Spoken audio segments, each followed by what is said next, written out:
ഈ ഉരുൾപൊട്ടലിൽ പെട്ടുപോയവരുടെ പുനരധിവാസത്തിനുള്ള സഹായ വാഗ്ദാനങ്ങൾ ഏകോപിപ്പിക്കാൻ സർക്കാർ പോർട്ടൽ സജ്ജമാക്കിയിട്ടുണ്ട് എന്ന് മന്ത്രി എം പി രാജേഷ് പറയുകയുണ്ടായി. ഗീത IASന്റെ നേതൃത്വത്തിലാണ് പോർട്ടലിന്റെ ഏകോപനം.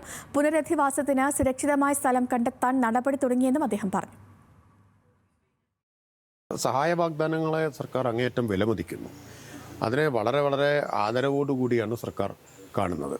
ഇത്തരമൊരു ദുരന്തം സംഭവിച്ചാൽ കഴിഞ്ഞ പ്രളയകാലത്ത് നമ്മൾ കണ്ടു, കോവിഡ് മഹാമാരിയുടെ കാലത്ത് കണ്ടു, ഒരുമിച്ച് നിൽക്കുക എന്നത് കേരളത്തിൻ്റെ പ്രത്യേകതയാണ്. സഹായം ഒരു പെരുമഴയായിട്ട് പെയ്യുന്ന കാഴ്ചയാണ് നമുക്ക് കാണാൻ പറ്റുന്നത്. ഞാൻ ഇവിടുത്തെ കളക്ഷൻ സെൻ്ററിലൊന്ന് സന്ദർശിച്ചിരുന്നു. അവിടെയും ഇതുപോലെയാണ്. അവിടെ വലിയ തോതിലാണ് സഹായം വന്ന് കുമിയുന്നത്. പിന്നെ വാഗ്ദാനങ്ങൾ ധാരാളം വരുന്നു. ഇപ്പോൾ മന്ത്രിമാരെ എല്ലാം വിളിച്ച് വ്യക്തിപരമായിട്ട് വാഗ്ദാനങ്ങൾ നൽകുന്നവരുണ്ട്. എന്നെ വിളിച്ച് അനേകം പേർ ഇതിനകം പറഞ്ഞു കഴിഞ്ഞിട്ടുണ്ട്. എല്ലാ മന്ത്രിമാരുടെയും അനുഭവം ഇതാണ്. പലതരത്തിലുള്ള വാഗ്ദാനങ്ങൾ ആളുകൾ നൽകുന്നുണ്ട്.